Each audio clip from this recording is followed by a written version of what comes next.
Hello, Anacondas. It's good to see you. I'm AmazzonKane. I love Anaconda. I want to reboot the show, and sometimes I make my own episodes. This is my glorified fan fiction, but I have fun with it.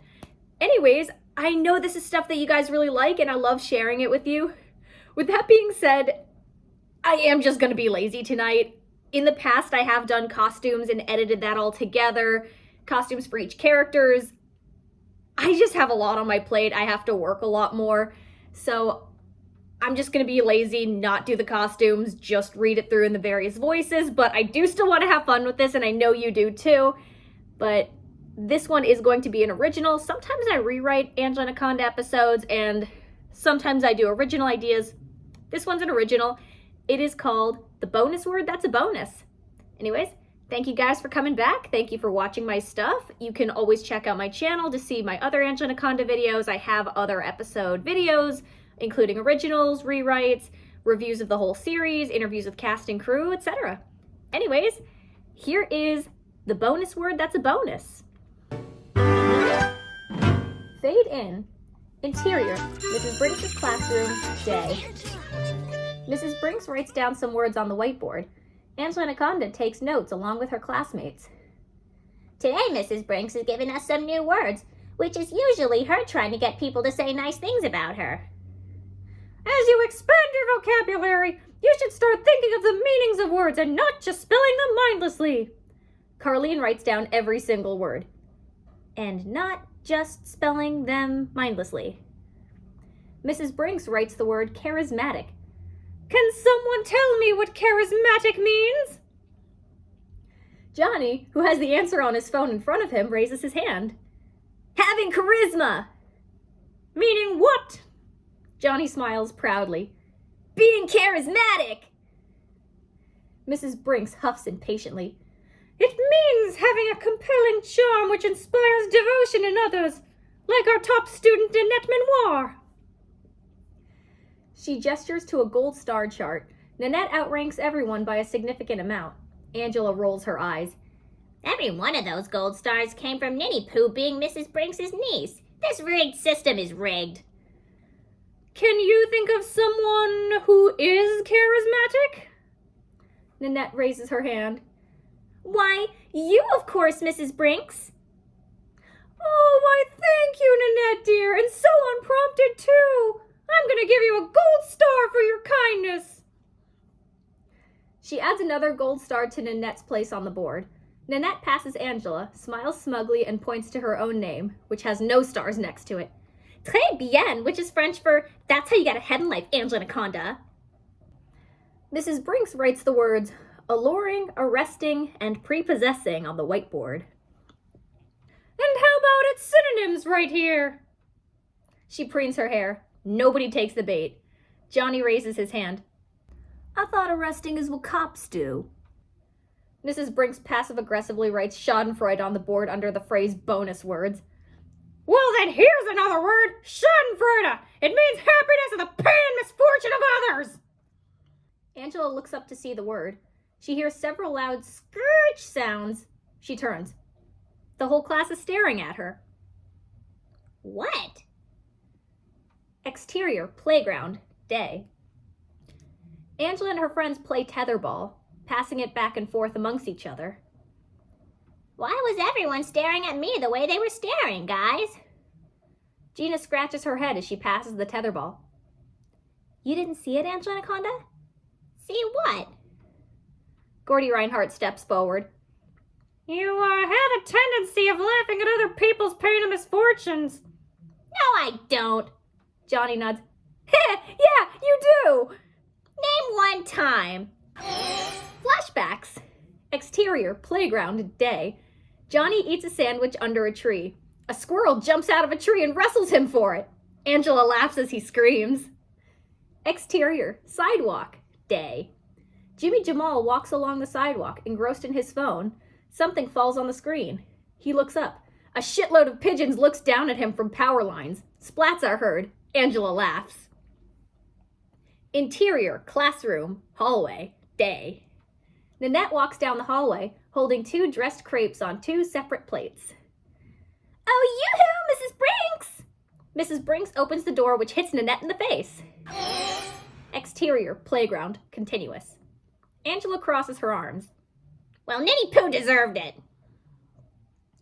We're not saying you're a bad person, Angela. We're just saying you do it a lot. Angela looks down and sadly passes the tetherball along. Is it really that much the way you guys say I do it so much? Yes. Oh, then I'll just carefully be more careful. Johnny looks around. Hey, Angela, want to race over the fence? Yeah! She runs off, which allows Gina Lash to be smacked in the face with the tetherball. Angela and Johnny race to climb over the chain link fence. Johnny leads. Too slow! Whoa! He reaches the top. His sock gets trapped in the loose wiring at the top. He dangles over the fence. Help! Angela races ahead and jumps off. You snooze, you lose, Johnny a body. Johnny flails wildly, trying to free his leg. The class starts to gather around. He drops and lands right on top of Gordy Reinhardt. Angela laughs. Gordy spits out a mouthful of dirt and dusts himself off. Too soon, Anaconda. Johnny sits, rubbing his arm. My arm feels like rubber. Gina crosses her arms, rubbing a massive tetherball welt on her cheek and adjusting her glasses, which are now cracked. Angela looks around at the volume of her careless destruction and makes an oh crap expression. Guys, I want to apologize on account of I'm really sorry. Nanette walks over to them, holding a notebook. And now I understand our other extra credit word, sociopath! Interior, Mrs. Brinks' classroom. Day. Mrs. Brinks isn't in the room yet. Johnny enters with his arm now in a sling. He sits down. I'm sorry once again, Johnny a body. Nah, it's okay, Angela. I didn't know you were gonna fall off the fence when you fell. Well, the doctor said it's not even broken, and I could sneak things around in my sling. He pulls out some Super Beetle trading cards, a small race car, and a sandwich. Angela turns to Gina. Gina Lash, is your face feeling better than it was feeling? Yeah, went away really fast. Plus, I got to go to the nurse and read some pretty Princess Buff action hero comics instead of going to gym class. Angela swings her head towards Gordy. Gordy Reinhardt? Gordy cleans his glasses. Disregarding safety aside, it was pretty funny. Josephine Praline scooches her seat over to them. You should still be worried about going to the bad place, Angela Anaconda. They turn to Josephine, who's praying with her rosary beads. But why, Josephine Praline? We're not the same religion. Be careful going forward, Angela Anaconda. It's wrong of you to be continuously laughing at other people's misfortunes. Angela scratches her head. Even if it's funny? Josephine tries to throw holy water on her. Especially if it's funny. You don't want to become a sociopath. I am not a sociopath. Nanette passes their desks and drops a piece of paper on Angela's desk. That's something only a sociopath would say. Angela looks at the paper. It's a crude drawing of her holding a machete. And of course she has a mustache and the word butts written across her face for extra good measure. Interior, Mrs. Brinks' classroom. Day. Mrs. Brinks hands out some worksheets to the front rows. They take one and pass the rest behind them. Class, I want you to do these exercises related to the words we recently learned about. And don't ask me again if it's busy work! Johnny Body puts his hand down. Mrs. Brinks pulls out her laptop. A gradebook Excel document pops up, which she closes in favor of using crude and extreme Photoshop for her Instagram and OnlyFans pictures. She photoshops herself into a size 2. Nanette marks her own paper up. Oh, Mrs. Brinks, I'd like to review the words schadenfreude and sociopath again. You explained it with such a je ne sais croissant. Mrs. Brinks beams. Oh, I'm so happy to hear how enthused you are about learning, Nanette dear. She turns to the board and writes down the words, drawing little stick figures too. Schadenfreude is a noun that means happiness at the misfortune of others.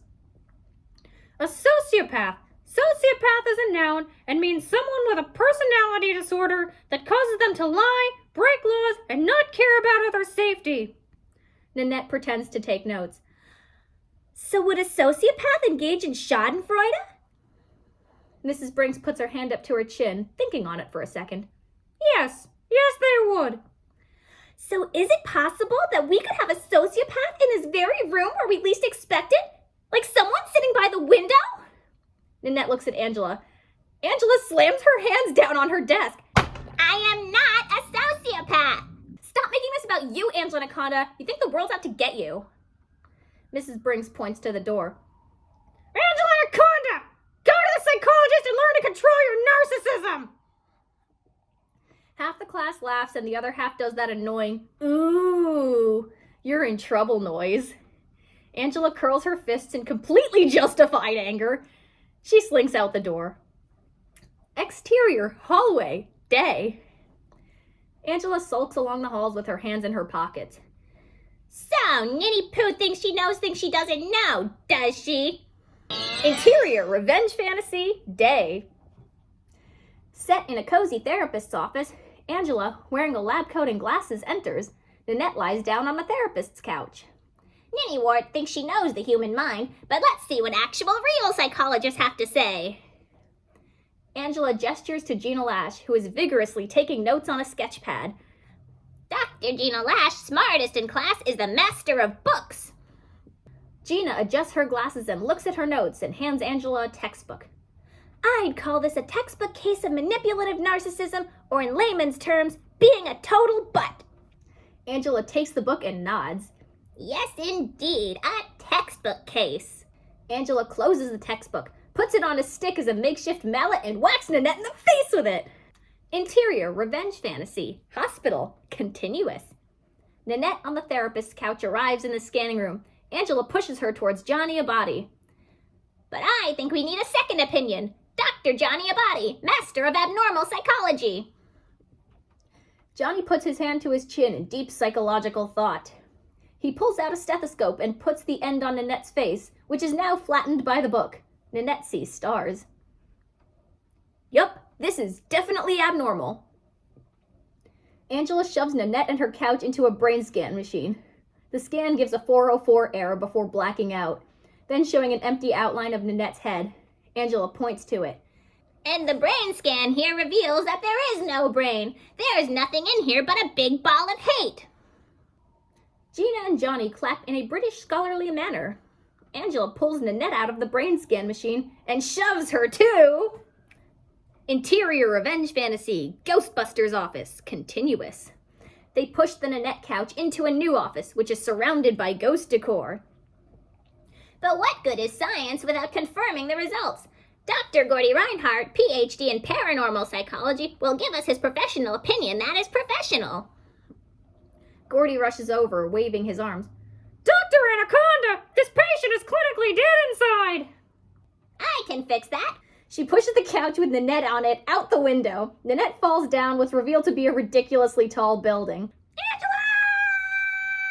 S&P would never allow this! End of Revenge Fantasy. Exterior playground day. Johnny runs up to Angela at the swing set. Hey, Angela, I want a rematch over the fence. But I thought your hurting arm was hurting, Johnny Abadi. Johnny rubs it and moves it around. It doesn't anymore. Okay! Angela and Johnny push each other out of the way to race over the fence. Johnny manages to get his feet clean over the fence this time, avoiding his previous mishap. Angela, however, catches the hem of her dress at the top of the fence and loses her balance, leaving her dangling upside down from the fence, banging her head as she tries to escape. She flails helplessly, trying to untangle herself and keep her dress from exposing her underwear, but just repeatedly bangs her head against the fence. The class gathers and laughs at her. Gina pulls out her camera and starts filming. I'm not gonna let you forget this. Gordy wipes tears from his eyes. Normally, I wouldn't laugh at your misfortune, but your misfortune's hilarious. Johnny climbs back over the fence again, making no effort to help her. Ha! And I win! Nanette pushes her way to the front of the crowd. Très embarrassing for you, Anaconda, but it looks like karma is real. Angela kicks her legs to escape, but to no avail. The caught hem tears and she falls on Nanette. Nanette stands up with dirt and grass stains on her face. You flung are stupid, which is French for you dumb cheese. Look what you've done to my face. Gordy offers his hand to Angela to help her up. Are you okay, Anaconda? Angela starts laughing. Yeah, I deservedly deserve that. Mrs. Brinks blows a whistle. Miss Anaconda and Mr. Abadi, this is why we have a no fence climbing rule. On the bench for the rest of recess. Johnny's face falls as he sits on the bench. Angela calmly walks over. Gordy and Gina walk along with them. Gina turns her head towards Angela. You took that remarkably well, Anaconda. As long as I still get to laugh at others, then I can laugh at myself. Fade out. End of episode. Thank you guys for watching this with me and listening. Thank you for letting me be lazy. Thank you for having fun with me. Anyways, see you later when you see me. Bye.